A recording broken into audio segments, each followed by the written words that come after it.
97.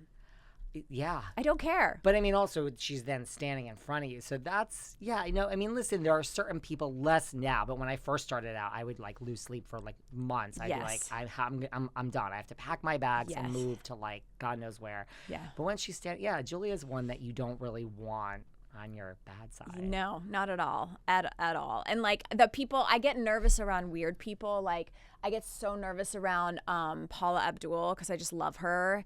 And I get nervous around like Dolly Parton, who's the most lovely person and is like Santa Claus.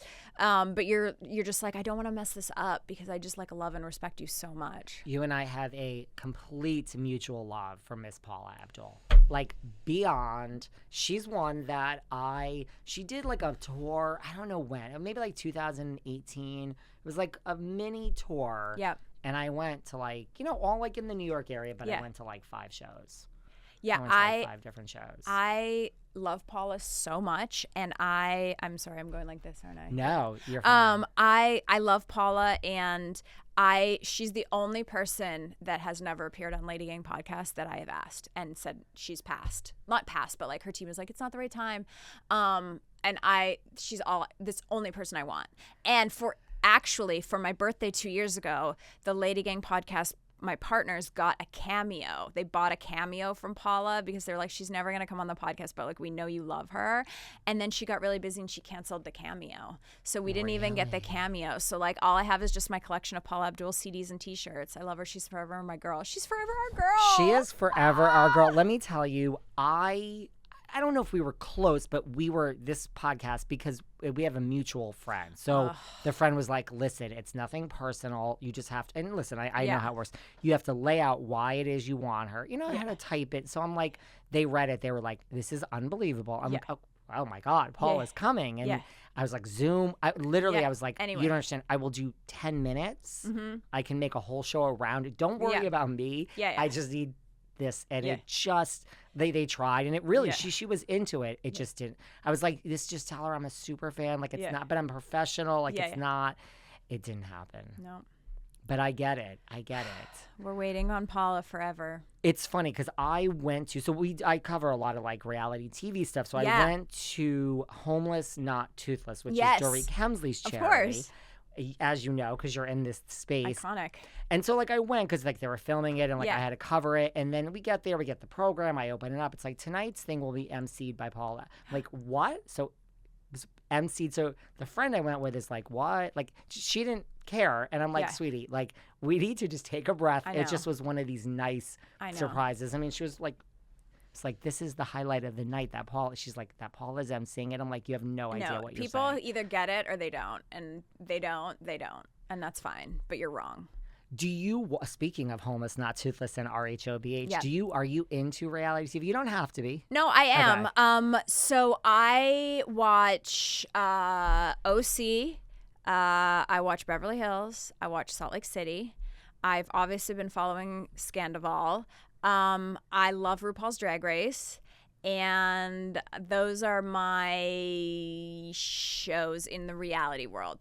I watch a little of everything because it's my job, but like if I was going to go on an airplane and download a season, it would be those. Beverly Hills is just still... I got in trouble because I'm a late Beverly Hills starter, so I didn't realize that Lisa was so problematic. And then I was just like, well, no, she's just a great actor, and like she's funny. And then everyone like canceled me online, and they're like, you can't like Lisa. I was like, I kind of like her. I'm sorry. So I'll probably get canceled. Listen, Melrose Place, man. I mean, Lisa holds a special place in my heart. She's amazing. I just think it's like the best form of relaxation. Yeah. The fashion. Oh, I like Selling Sunset too. I heard you talk. So I just sat down with Adam Rapone, on Lady Gang. So I think in preparing for this interview, I saw that and I was like, oh, you guys talked about Selling Sunset is one of the best reality shows in the history of reality TV. Let me go on record. I feel like a proud mother of Chrishell, and I remember meeting her a zillion years ago. She was engaged to Justin. It was when This Is Us just started, and she started coming to red carpets a lot with him, and she was always like dressed immaculately and so beautiful and so nice, and they did a lot of red carpets together. And I was like, you're just like really cool, and I feel like you're the star here, but you're not getting your chance to shine. So there's something so cool about, I remember when the first season of Selling Sunset came out, and I was like, what is this girl doing? She's never gonna act again. What a disaster, what a bad career move. You're gonna be on this selling, like, oh my God, like no. And then it becomes the biggest show. She's the hottest thing since sliced bread. She's gorgeous, she's in love, her life has worked out for her. Like, I feel so happy for her. It's really exciting. You almost mini discovered Garcelle. I mean, I didn't, she was already like on the soaps and doing amazing, but like, I just feel like, I don't know, can't keep a good star down. I love it. I think it's so ridiculous. Like these outfits, we just had Mary on Lady Gang too. I'm like, what are you wearing? Like, this is an insane thing to be wearing.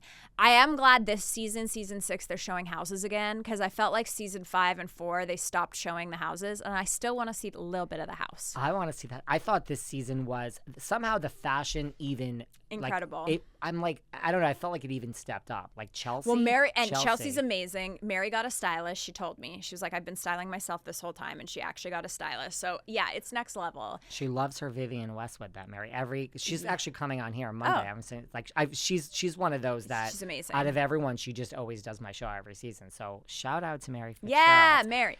But it's like, it's just and Brie, like, just because, I mean, you have to wonder. You have drama. Now, you say Garcelle is so great. Christine is gone. Yeah. You know? I heard you and Adam were talking about Christine. Yeah, Adam doesn't trust anyone that loves fashion. He's like, when you're like, I love fashion, he's like, I don't trust you. And I thought it was interesting, like, I don't know. I thought it was interesting, like, because with Christine, I really thought the show might struggle without, you need someone who's the bad girl. That's one of my questions for Mary. Yeah. I thought, I mean, it hasn't missed a beat, but I really was worried. And it was almost better. Yeah. Because it didn't seem so forced. And I feel a little bit sad for Christine, because I think, well, she had to do what was right for her. But like, when you are on a hit television, I don't know, maybe it's just, I've just seen so many shows come and go, and so many stars come and go and have their moment, and then your moment's over. When you're on a hit show, you don't leave.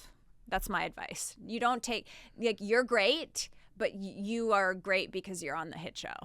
I agree with that. Like, I would hold on, and I think hold on for dear life. And I think it's maybe so hard to be on a hit show. There's one a year. And she didn't just leave. Like, she left like, and then like Rinna burnt the bridge. Right. And Beverly Lisa Hills. will go back, yeah. I think. I think there's some sort of back table discussion, I'm sure, where they're like, you're going to be on pause for a minute until people sort of like, you know, but she'll be back. She's made for reality TV, and she was very respectful with the way she left.